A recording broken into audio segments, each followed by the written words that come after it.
والدياب الرحاب فما حتيت الكهنة آيات من الوحي ما لهن المحاب ورأته خديجة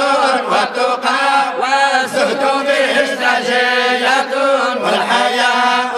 وأتاها أن الغمامة والصرح أضلته منهما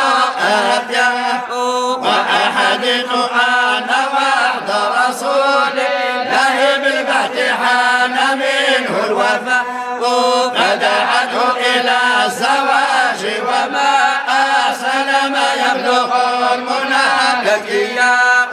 وأتاه في بيتها جبرائيل ولد اللب في ضمام القياء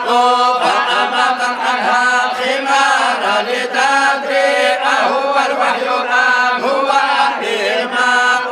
فاختفى عند كشفها الرأس جبريل فما عتقه وعيد الغطاء فاستبانت خديجة أنه الكاس الذي حولته الكيمياء ثم قام النبي يدعو إلى الله وفي الكفر نشدة وإباء طلبهم القوم فغداء السلام فيه حياء ورأينا آياته فتدينا وإذا الحق شاء أزال المراء رب إن الهدى هداك وآياتك نور تهدي بها من تشاء كما أين ملا سيعقل قادر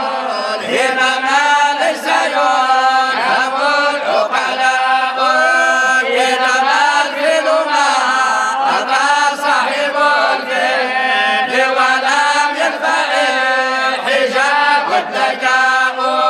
والشماتة أفصحت بالذي أخرس عنه لأحمد الفصحاء ويحقى من شفاء نبيا بأرض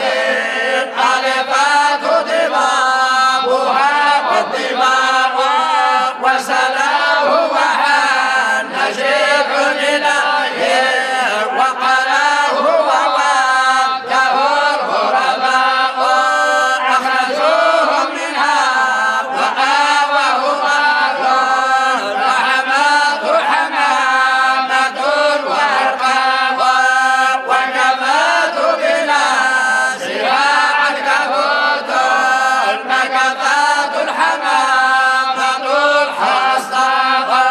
واختفى منهم على قرب ما هو من شدة ظهور الخفاء ونحات عليك يا خير هاد وسلام مشدد وتنام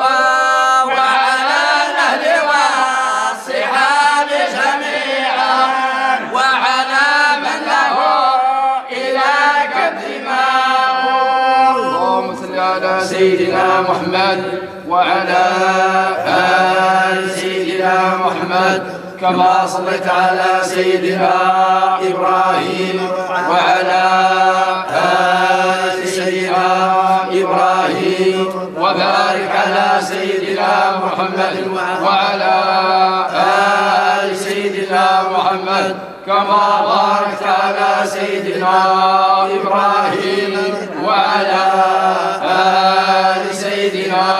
إبراهيم بالعالمين إنك حميد مجيد سبحان ربك رب العزة عما يصفون وسلام على المرسلين والحمد لله رب العالمين.